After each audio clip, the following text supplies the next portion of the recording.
Hello नमस्कार मेरे प्यारे साथियों, कैसे हो आप सब। होप सो आप सब बहुत बढ़िया होंगे। दोस्तों आज की वीडियो जो है आपके लिए बहुत ज़्यादा इंपॉर्टेंट है।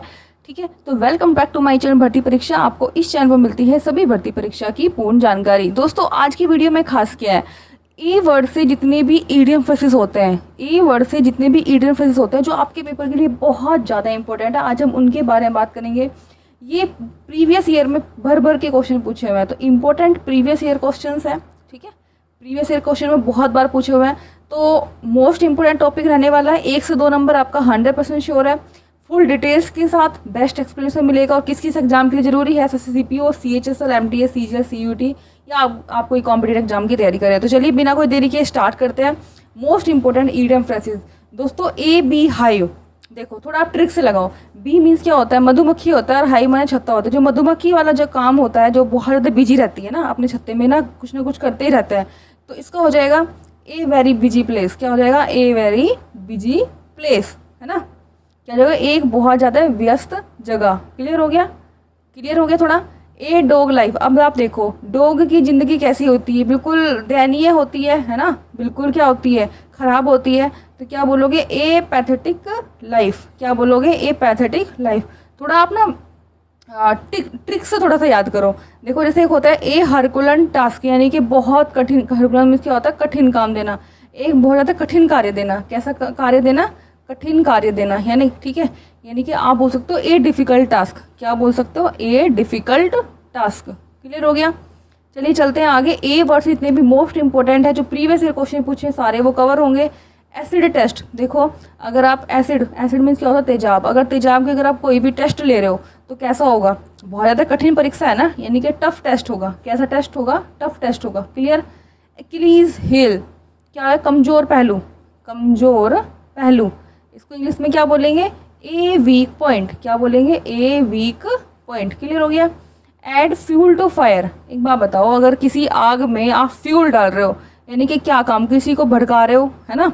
आप इसको ये बोल सकते हो कि आग में तेल डालना, घी डालना, कुछ भी आप बोल सकते हो। ठीक है, भड़का रहे हो, स्थिति को और भी ज़्यादा बदतर बना रहे हो, स्थिति को और भी ज़्यादा क्या कर रहे हो, बदतर, यानी कि और भी ज़्यादा बेकार बना रहे हो। तो आप इंग्लिश में क्या बोलोगे, to make a bad condition roast.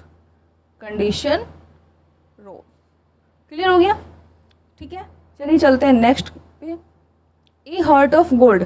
देखो जिसका हार्ट है ना बिल्कुल सोने जैसा हो, है ना, यानी कि कैसा, बिल्कुल दयालु और ईमानदार व्यक्ति। दयालु और ईमानदार व्यक्ति, तो आप इसको क्या बोलोगे, a kind and honest person. क्या बोलोगे, kind and honest person. Clear हो गया। एक्स टू ग्राइंड, स्वार्थ भरा उद्देश्य, है ना। क्या बोलोगे आप इसे, अपना स्वार्थ सिद्ध करना, है ना। तो इसको क्या बोलोगे, हैविंग सम सेल्फिश मोटिव।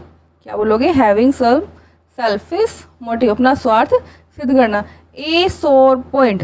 ठीक है, एक ऐसा मुद्दा जो लोगों को नाराज या शर्मिंदा कर सकता है। सोर मीन्स क्या होता है, आप मुझे कमेंट बॉक्स में बताइए।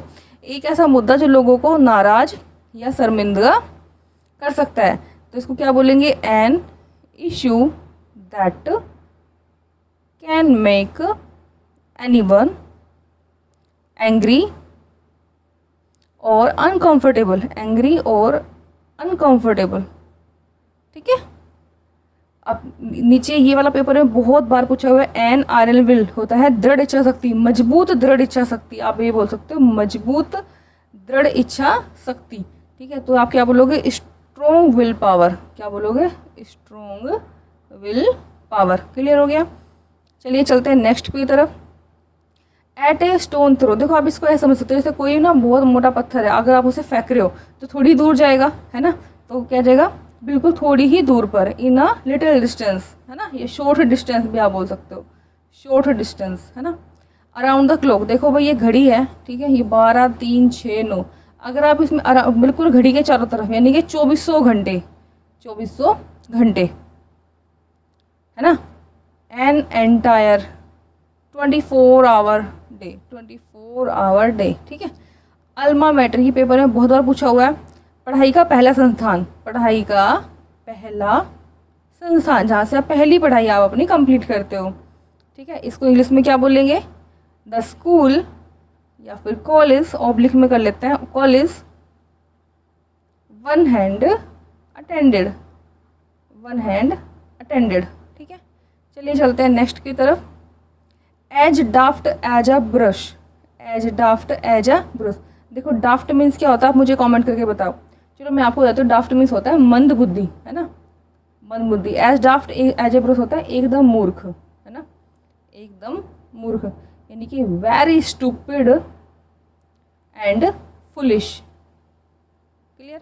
एप्पल पाई ऑर्डर, एप्पल को बिल्कुल अगर आप सीक्वेंस से रखोगे, एप्पल पाई ऑर्डर यानी कि साफ सुथरा, साफ सुथरा एवं व्यवस्थित, व्यवस्थित। ठीक है, इसको इंग्लिश में क्या बोलेंगे, टाइडी मीन्स होता है साफ सुथरा and arranged. Clear. Apple of Discord यानी कि झगड़े का कारण, विवाह, झगड़े का कारण क्या बोलेंगे इसे, झगड़े का कारण इंग्लिश में क्या बोलेंगे, एन इशू ऑफ कंट्रोवर्सी और डिस्प्यूट यानी कि किसी भी झगड़े का कारण, डिस्प्यूट। क्लियर हो गया। चलिए चलते हैं नेक्स्ट की तरफ। एन आई फॉर एन आई। देखो आँख, अगर आंखों से आंखों में देखकर सहमत हो जाते हैं किसी भी चीज़ को, अगर सहमत होना, एन आई फॉर एन आई एकदम से सहमति होना, है ना, सहमति प्राप्त कर लेना, सहमत होना, जैसे क्या बोलोगे, एग्री, एग्री होना। एट द फर्स्ट ब्लश यानी कि पहली ही नज़र में, पहली ही नज़र में, पहली नज़र में। As a first impression, as a first impression, है ना। An eye for an eye को जैसे को तैसा भी बोल देते हैं, जैसे को तैसा। और इसको ये एक प्रोवर्ब भी है, इसको बोलते हैं tit for tat. Clear. At snail pace. देखो स्नेल मीन्स क्या होता है, आप मुझे कमेंट बताइए। जो स्नेल एक इंसेक्ट है, ये बहुत स्लो स्लो चलता है, यानी बिल्कुल ही धीमी गति से, with a very low speed, with a very slow या लो स्पीड। ठीक है, चलिए चलते हैं नेक्स्ट की तरफ। At 6 and 7। देखो कोई भी चीज़ अगर आप, कोई बोल रहा है 6 है, कोई बोल रहा है 7 है, यानी कि डिसऑर्गेनाइज है, तितर बितर है ना, तितर बितर है, यानी कि डिसऑर्गेनाइज है, डिसऑर्गेनाइज है ना। एट सी, ये मैंने आपको पहले बताया हुआ। देखो कोई भी अगर समुद्र, आप समुद्र में ना दूर दूर तक क्या पानी पानी दिखाई देता है, यानी ये कन्फ्यूज हो जाता है बंदा ना, कन्फ्यूज, ऐसे आप थोड़ा याद रखते हो। एरो इन द क्वेयर, इसका मतलब क्या होता है, ऐसी रणनीति, ऐसी रणनीति या ऐसा विकल्प जो लक्ष्य हासिल करा दे, लक्ष्य हासिल करा दे। ठीक है, इसको इंग्लिश में क्या बोलेंगे, वन ऑफ सेवरल ऑप्शन और अल्टरनेटिव अवेलेबल। क्लियर। चलिए चलते हैं नेक्स्ट की तरफ। ओल ग्रीक। देखो एक लैंग्वेज है ग्रीक, है ना, ये हमारी समझ में तो आती नहीं है, यानी कि अनजान। इसको क्या बोलोगे, अनजान। इसको इंग्लिश में क्या बोलेंगे, अनफैमिलियर। ठीक है। एड इंसल्ट टू इंजरी यानी कि जले पर नमक छिड़कना, यानी कि स्थिति को बदतर बना देना, है ना। To make a bad situation, क्या हो जाएगा, to make a bad situation. A 9 days wonder. देखो इसको एक बोलते हैं ना कि 4 दिन की चांदनी फिर अंधेरी रात, है ना, 9 days वंडर, तो इसको क्या आ जाएगा, 4 दिन की चांदनी। Something that becomes popular only for a short time, क्या हो जाएगा, for a short time. Clear हो गया। चलिए चलते हैं नेक्स्ट की तरफ। ए केक वॉक, है ना, एक केक वॉक, ये बहुत ज़्यादा पेपर में आया हुआ है। ठीक है, इसको होता है ए वेरी मतलब इजी वर्क, बहुत आसान रास्ता, एन इजी वर्क। ठीक है। बीहाइव, ये मैंने आपको बता दिया, आप मुझे इसका कमेंट में बताना कि बीहाइव का मतलब क्या है। ए बैड हेयर डे, मतलब ना एक बहुत बुरा दिन, एक बुरा दिन आप कह सकते हो, ए बुरा दिन। ठीक है। A day when everything seems to be go wrong, seems to be go wrong. ठीक है, एक ऐसा दिन जिसमें सब कुछ गलत हो रहा है। ठीक है।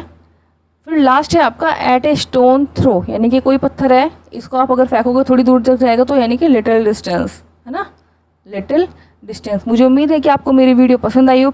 वीडियो को पसंद आई हो तो प्लीज़ वीडियो को लाइक करें, शेयर करें, और आपकी कोई भी अगर क्वेरी है तो प्लीज़ मुझे कमेंट करें। और मेरे चैनल पे अगर आप नए आए हो तो प्लीज़ सब मेरे चैनल को सब्सक्राइब करें। चलिए मिलते हैं, डू सब्सक्राइब माई चैनल। चलिए मिलते हैं नेक्स्ट वीडियो में, तब तक के लिए जय हिंद, जय भारत। अपने अच्छे से पढ़ाई करो, कोई भी कह रही है तो प्लीज़ मुझे कमेंट करो। तब तक के लिए जय हिंद, जय Bharat, bye bye, take care.